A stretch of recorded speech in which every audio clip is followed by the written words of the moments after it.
Family, family, family, welcome back to the Sussex Squad Podcast. You know what time it is. It's time to sip the truth and spill the tea. Pull up a chair, get comfortable, and let's talk about this nonsense the British media is trying to feed us yet again. And I say nonsense because every time the firm feels heat, every time their golden boy William is starting to look a little too bland and out of touch, they start scrambling to convince the world that he's the modernising king-in-waiting. And let me tell you, this latest so-called interview is nothing more than a PR stunt wrapped in a fancy Apple TV Plus bow. Now, they're really out here trying to tell us that Prince William's appearance on The Reluctant Traveller with Eugene Levy is his Oprah moment. Can you believe that? Oprah. The same Oprah interview where Harry and Meghan sat down, spoke their truth, revealed the cruelty, exposed the lies, and showed the world what it looks like when two people choose love, truth, and mental health over silence and destruction. That Oprah interview shook the monarchy to its core. It's still reverberating around the world today. But this right here, this was William sitting stiffly in front of a camera, giving us robotic PR-approved lines about how change is on his agenda. He sounded less like a man with a vision for the future and more like a tired middle manager trying to make his quarterly review sound interesting. There was no depth, no vulnerability, no courage, just a collection of safe words strung together to give the illusion of meaning. And yet the media, they are working overtime to make it sound groundbreaking.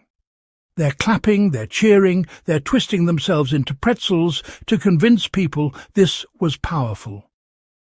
Meanwhile, the same media that is falling over themselves for William's basic "change is good" comments will turn around tomorrow and slam Harry as whiny for daring to talk about his trauma and his healing journey. The hypocrisy is blinding. Let's talk about that for a minute, because this double standard runs deep. Harry has been open for years about what he went through as a child, about the pain of losing his mother, about growing up under that suffocating tabloid glare, about the racism Meghan faced, and about how therapy helped him heal and become a better father, husband, and human being. What do the tabloids do? They crucify him. They say he's oversharing. They call him weak. They accuse him of exploiting his trauma. They try to shame him into silence. But when William, Mr. Future King, sits on TV and says, "Oh, my parents' divorce traumatized me. The media stressed me out. History is suffocating me," suddenly he's brave. Suddenly he's profound. Suddenly he's relatable. Please, stop the performance. If this wasn't so pathetic, it would almost be funny. And let's not forget, Harry actually put in the work. He didn't just complain, he acted. He went to therapy. He founded Invictus. He fought for veterans. He created Archwell with Meghan to champion compassion and community. He's been consistent, he's been honest, and he's been active. William? He's still hiding behind palace walls, giving us vague promises about change while offering nothing specific, nothing actionable, nothing real. William literally said, "History can be suffocating." Excuse me? That's your way of saying you don't like the responsibilities that come with your position. That's your way of saying you don't actually want to do the work. You want the palaces. You want the helicopters. You want the taxpayer-funded lifestyle. But you don't want the accountability. You don't want the responsibility. And you don't want to be questioned. Harry left because he refused to play that game. William stayed because he likes the perks. Big difference. And then William started talking about protecting his children from the media. That's rich, isn't it? Because while he's sitting there pretending to be Father of the Year, let's not forget that he actively participated in briefing the press against Meghan. He had no problem watching his brother's wife get ripped apart day after day in the tabloids. He had no problem letting his sister-in-law be the sacrificial lamb, just so his own image could stay clean. Now, suddenly, he's the protector of children. Where was that energy when Archie was being dehumanized by the British media before he could even walk? Harry and Meghan said, "Not our kids, not today, not ever." That's why they left. That's why they raised Archie and Lilibet in California, in freedom, in safety, away from that toxic environment. That's courage, that's love, that's leadership. Meanwhile, William sits in England, talking about how overwhelming it all is. But what's he really overwhelmed by? The thought of actually working? The thought of carrying out duties beyond ribbon cutting and smiling for the camera?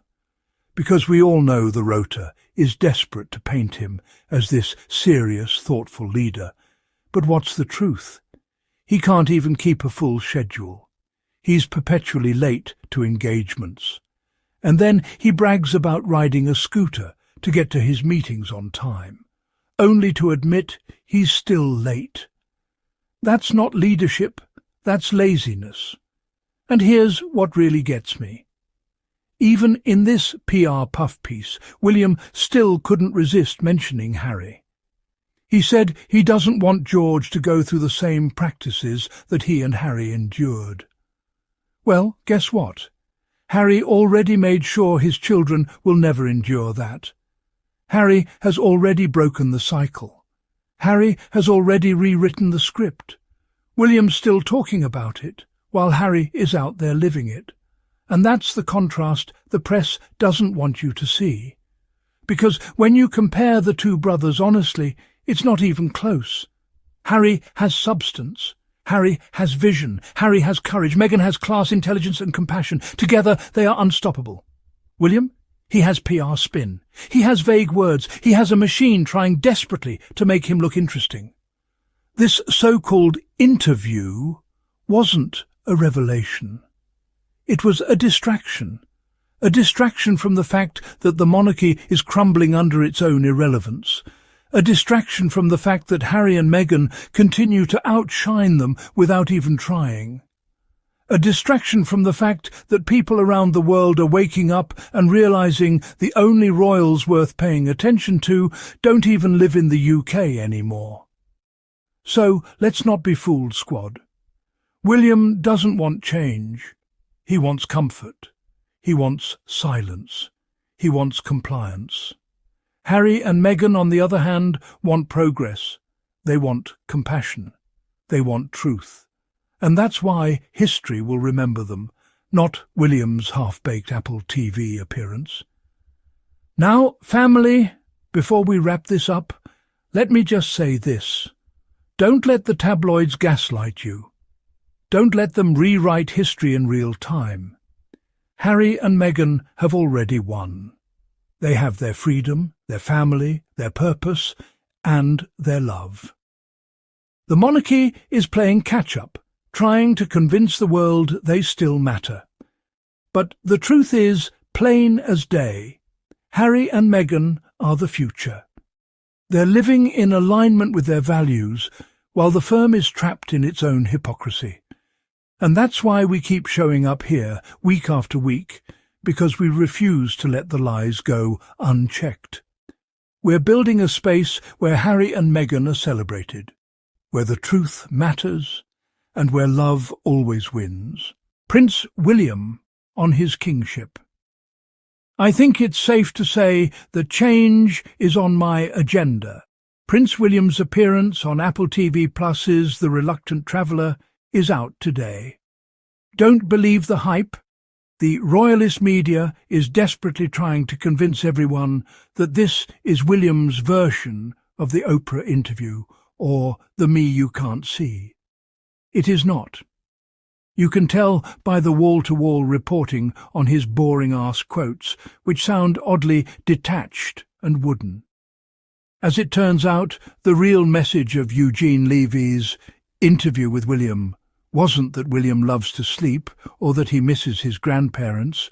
The real message is, William has plans to change the monarchy when he's king. Magically, William forecasting nebulous changes when his father dies is seen as less offensive than Prince Harry saying, "I don't know how long my dad has left."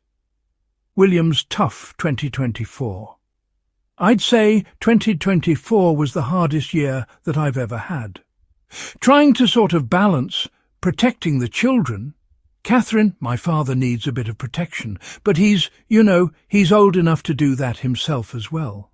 But it's important that my family feels protected and has the space to process a lot of the stuff that's gone on last year, and that was tricky trying to do that and keep doing the job. But we all have challenges that come our way, and it's important to keep going. So, I enjoy my job, but sometimes there are aspects of it, such as the media, the speculation, the scrutiny, that make it a little bit harder than other jobs. It's just making sure that doesn't overtake and intrude into areas at times when you just want a bit of space and a bit of peace and quiet. What stresses him out? Stuff to do with family overwhelms me quite a bit. Worry or stress around the family side of things, that does overwhelm me quite a bit. But in terms of doing the job and things like that, I don't feel too overwhelmed by that. When it's to do with family and things like that, then that's where I start getting a bit overwhelmed, as I think most people would, because it's more personal. It's more about feeling. It's more about upsetting the rhythm. His parents' divorce. You have to have that warmth, that feeling of safety, security, love, that all has to be there, and that was certainly part of my childhood. My parents got divorced at 8, so that lasted a short period of time. But you take that, and you learn from it, and you try and make sure you don't do the same mistakes as your parents. I think we all try and do that, and I just want to do what's best for my children, but I know that the drama and the stress when you're small really affects you when you're older. How he approaches the media. If you're not careful, you can intrude so much into someone's life that actually you start unpicking everything. And growing up, I saw that with my parents, the media was so insatiable back then. It's hard to think of it now, but they were much more insatiable. They wanted every bit of detail they could absorb, and they were in everything, literally everywhere. They would know things. They'd be everywhere. And if you let that creep in, the damage it can do to your family life is something that I vowed would never happen to my family. And so I take a very strong line about where I think that line is, and those who overstep it I'll fight against. But equally I understand in my role there is interest. You have to work with the media. So you have to have a grown-up sort of situation with it as well. It's about knowing where the line is and what you're willing to put up with. His kids are phone-free. Yep, absolutely. Yep, definitely. So we sit and chat. It's really important. None of our children have any phones, which we're very strict about. Louis loves the trampoline, so he's obsessed with trampolining, and actually Charlotte does a lot as well. As far as I can tell, they just end up jumping up and down on the trampoline, beating each other up most of the time. Apparently there is an art to it. His future as king. While he admits one day becoming King of England is not something I wake up in the morning and think about, he does know the kind of monarch he intends to be. I think it's safe to say that change is on my agenda. Change for good. And I embrace that, and I enjoy that change. I don't fear it. That's the bit that excites me, the idea of being able to bring some change. Not overly radical change, but changes that I think need to happen. He said his brother's name in relation to George's future. I want to create a world in which my son is proud of what we do, A world and a job that actually does impact people's lives for the better. That is caveated with, I hope we don't go back to some of the practices in the past that Harry and I had to grow up in, and I'll do everything I can to make sure we don't regress in that situation. Suffocated by history. If you're not careful, history can be a real weight and an anchor around you, and you can feel suffocated by it and restricted by it too much. And I think it's important to live for the here and now. I want to question things more. I think it's very important that tradition stays, and tradition has a huge part in all of this, but there's also points where you look at tradition and go, is that still fit for purpose today? Is that still the right thing to do?